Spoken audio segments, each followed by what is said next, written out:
This is definitely a severely underrated movie. The layered foreshadowing and the large-scale autopsy process constantly stimulate the audience's senses. The ending features a textbook-level twist that elevates the movie to legendary status. Today, the story revisits this suspense masterpiece starring Sol Jeong-ji. On a morning in 2009, a couple discovers remains by the river. After the police station receives the news, it mobilizes hundreds of people for a carpet search of the surrounding area. The deceased is brutally separated and then rearranged. Strangely, the right arm is never found. The newly appointed Min is called to maintain order at the scene. While dispersing the crowd, she notices strange footprints on the ground. However, as she takes photos for evidence, a man suddenly intrudes into the scene. Min rushes forward to stop him, but after recognizing the man's face, she instantly becomes excitedly incoherent. The man is her university professor, the renowned forensic Professor Kong. He comes at the invitation of the detective team to assist with the case.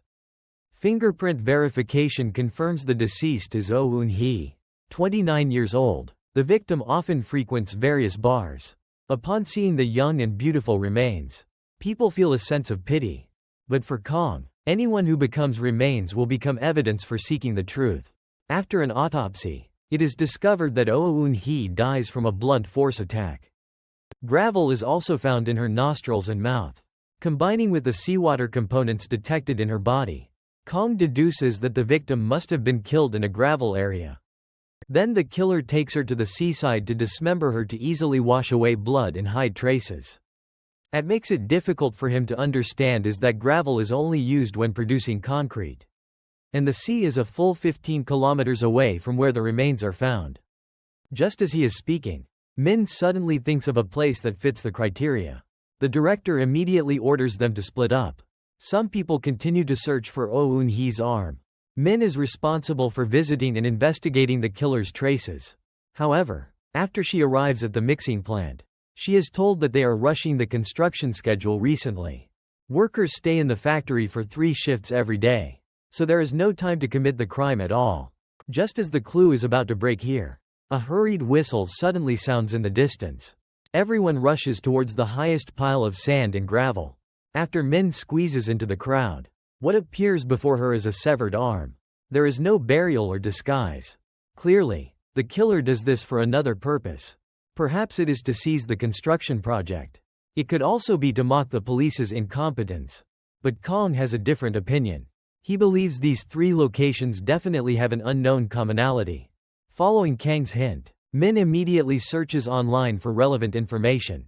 What she finds is an environmental organization called I Love Venus. After seeing the leader's photo, she suddenly remembers that Lee is a disabled person who uses a crutch. Furthermore, at that time, this organization protests at the entrance of the mixing plant. Early the next morning, Min actively reports the clues she has gathered. According to last night's investigation, the environmental organization has been confronting the mixing plant for many years. And the focus of the dispute between both sides is the Jinjiang River Dam project. From the book written by Lee, it is learned that the Jinjiang River is the embodiment of Venus in their eyes. However, the local area continuously undertakes large-scale construction at the river mouth. Dam after dam, like guillotines, cuts the Jinjiang River into 6 pieces. And Wu Eun-hee is also divided into 6 pieces. Most importantly, Lee suffers from polio since childhood and can only walk and move with crutches. This perfectly matches the footprints found at the scene. Min speculates that Lee is very likely the murderer. The motive for the case is to stop the construction. The facts are exactly as she expects. Facing their arrival, Lee not only shows no panic but also cooperates fully with the arrest. He then actively admits that he is the murderer. 잘하셨습니다. 대단하시네요.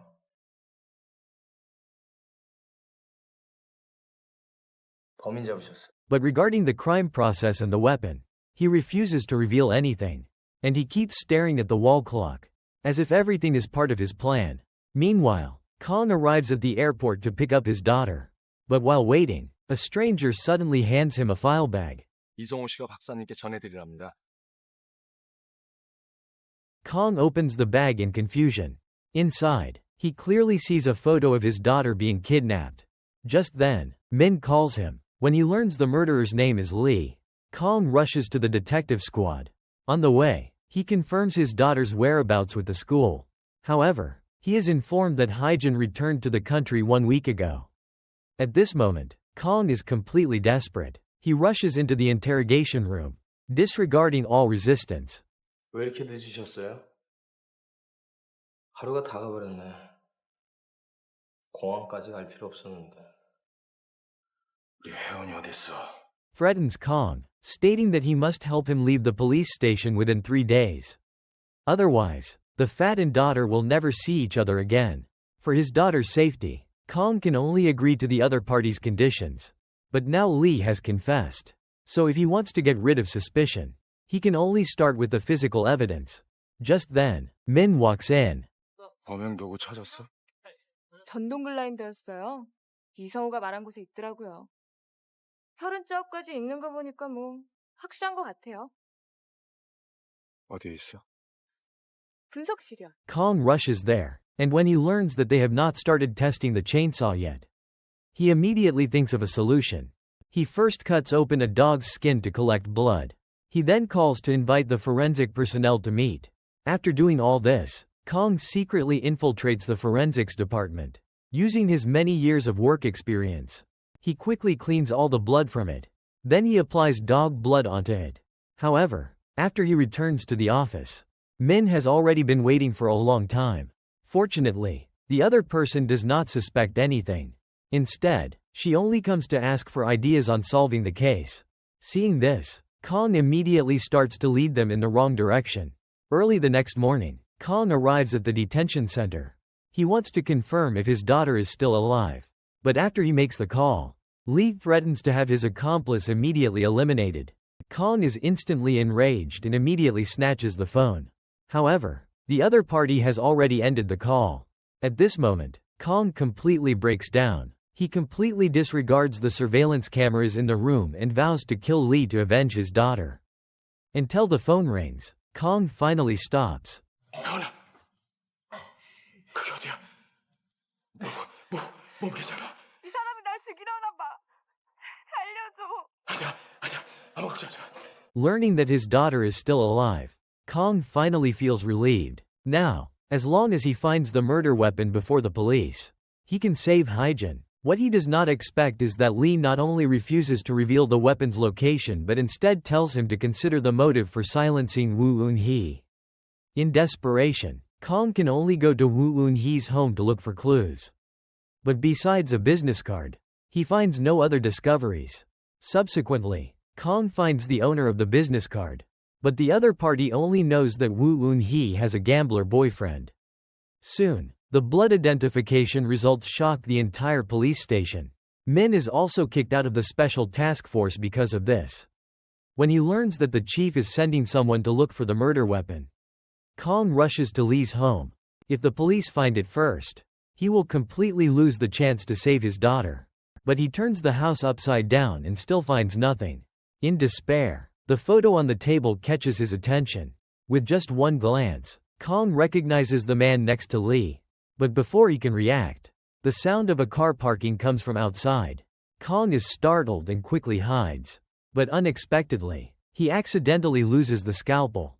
Seeing the two people getting closer, Kong instinctively steps back. Unexpectedly, he stabs a nail in the wall.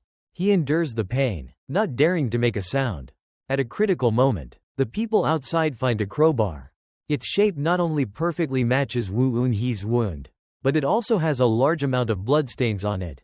After the detective team leaves, Kong faxes the photos at a nearby police station. Unexpectedly, a police officer immediately recognizes the person in the photo. The man's name is Park Pyong-hee. He is Lee's father's adopted son. He is also his older sister's boyfriend. Based on the address provided by the police, Kong arrives at the man's house. But as he enters the room, he is stunned by the scene before him. He sees the walls covered with photos of him and his daughter. There is also a news report about a case from 10 years ago. At this moment, Kong finally understands everything. But just as he prepares to pull back the curtain, footsteps suddenly sound from outside. When he sees that the person arriving is the man, Kong immediately chases after him. Kong endures the pain and continues to chase forward. He finally finds the man again, but he is beaten defenseless. The man states directly that if he wants to see his daughter, he must obediently follow the rules. Then he turns and walks away. Kong, distraught, returns to his office. At this moment, he feels immense regret. He regrets actively participating in that case for a promotion. He regrets even more accepting payment from those people. But he realizes all of this too late. What makes him even more desperate is that forensic personnel detect bloodstains on the crowbar. Although the blood on it is indeed human blood, it has no relation to Wu Enqi. Furthermore, the crowbar's size does not match the wounds. But this time, the chief is unwilling to continue the search. Under pressure from the media, he decides to find something to use as false evidence and forcefully convict Li. Seeing his time running out, Kong visits the detention center again. Now that the murder weapon is found by the police, the possibility of overturning the case completely vanishes. He pleads for his daughter's release. But Li does not care about any of this. 절 내보내주는 건 박사님이지 제 일이 아니잖아요. 따님에 대한 애정이 그거밖에 안 되세요? 아유 어떻게 시간도 다 흘러가고.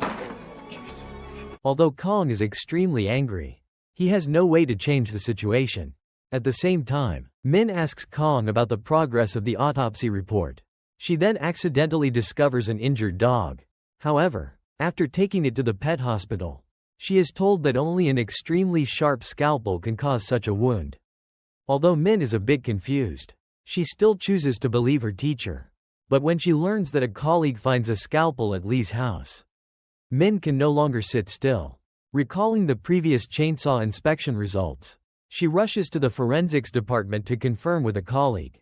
안 배웠다니까. 3일째 꼼짝도 안 하고 있다니까. 이거 진짜 중요한 일이니까 다시 한번 생각해봐요, 좀. 그래요. 강 박사님이 불러가지고 부검실에 갔었던 거. 그때 같이 있었잖아. Min stands frozen in disbelief. To verify her suspicions, she goes to Kang's office. As soon as she enters, she sees a broken mirror. She also finds a photo of Li and Kong. The sudden truth completely breaks Min. After careful consideration, she ultimately chooses to arrest her teacher. Seeing that his plan is exposed, Kong has no choice but to confess about his daughter's kidnapping. 이성아 구속되면 우리 혜원이 다시 못 봐. 대체 이성우가 왜? 부탁이야. 날 좀 믿어줘. After returning to the police station, Min goes online to review Kang's case files. She discovers that the victim in one of the cases is Lee So-jung. She is Lee's older sister. Min immediately senses something is wrong. She urgently asks a friend to retrieve the case files. The truth is exactly as she suspects. 10 years ago, Lee So-jung was traumatized at school. However, because the three suspects are wealthy and influential, the court ultimately cites insufficient evidence and acquits them. And the witness who testified in court at that time is Oh Eun-hee. After understanding the whole story, Min immediately goes to the detention center. She tries to explain to Kong, but unexpectedly, Lee directly places the cane on the table. 이거 찾으시죠? At the same time, Kong finds Oh Eun-hee's friend again. He uses the pretense of avenging her, using a honey trap, and successfully obtains the gambler's fingerprints and bodily fluids. 정말 은하 대신 복수하는 거 맞죠? 그래. 아주 끝장을 낼 거야. But just as he prepares to leave, Min suddenly appears in front of him. 병에 든 게 뭐예요? 교수님! Kong does not know how to answer. Just then, Park Pyong-hee directly smashes him with a stick. Looking at the unconscious Min, Kong finds it somewhat hard to accept. But in the end, he still chooses to continue with the plan. Back in the autopsy room, he smears the bodily fluid onto Oh Eun-hee's organs. Then he stuffs the cup into the body. After doing all this, Kong tells Lee the plan. He also meticulously arranges the counter-narrative. Through his rearrangement, the original voluntary confession turns into a confession extracted under duress. The crime scene is near Lee's house. so it is inevitable that footprints are left due to walking. As for the submitted cane, since there are no bloodstains on it, it cannot be used as direct evidence. After the agreed time arrives, Lee decisively denies the fact of the crime. Just as Kong expects, according to his rearranged narrative, Lee safely passes the interrogation. Oh Eun-hee's autopsy report perfectly verifies his statement. Just like that, the gambler becomes Lee's scapegoat. Meanwhile, Min asks a friend to retrieve the autopsy report from that year. What she does not expect is that one case actually has two different reports. On one of them, it clearly states that the victim was indeed traumatized by 3 people in rotation. This means the teacher already tampered with the autopsy report once 10 years ago. And he was also bribed by the other party. When she learns that the 3 murderers all died mysteriously after the case closed, Min becomes even more certain. Everything Lee does is for revenge. And his next target is the teacher. The truth is exactly as she expects. At this moment, Kong has already arrived at Lee's home. But the other party still does not intend to release anyone. And he also mocks him for tampering with the evidence once again. In order to quickly save his daughter, Kong voluntarily confesses everything. Year. His daughter was diagnosed with a congenital disease, and in order to raise the huge surgery fee, could only choose to accept the other party's bribe. Seeing Lee unmoved, Kong directly kneels on the ground, pleading bitterly to spare Hyejin and promising to make up for his mistakes, even if it costs his life. 근데 이를 어쩌죠? 늦었어요. Kong first freezes, then self-reproach and guilt surge into his heart like towering waves. After being intensely burned by anger, Lee finally reveals the hiding place of the person. Meanwhile, Min arrives at Park Pyong-hee's home.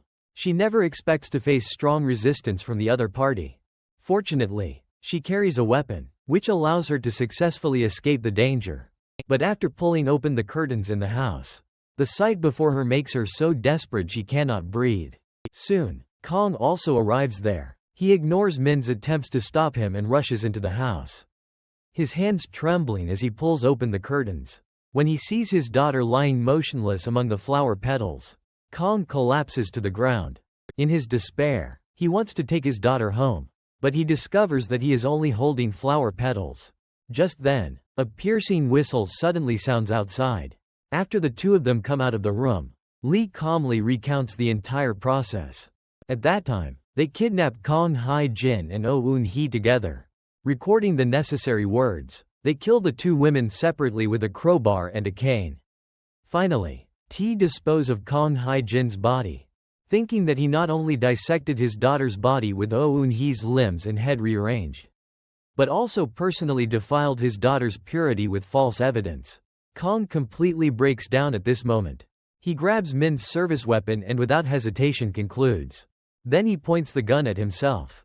In this moment, madness returns to calm, and suffering finally finds release. Only the vibrant petals curl up in the bathtub, as if silently narrating this tragedy.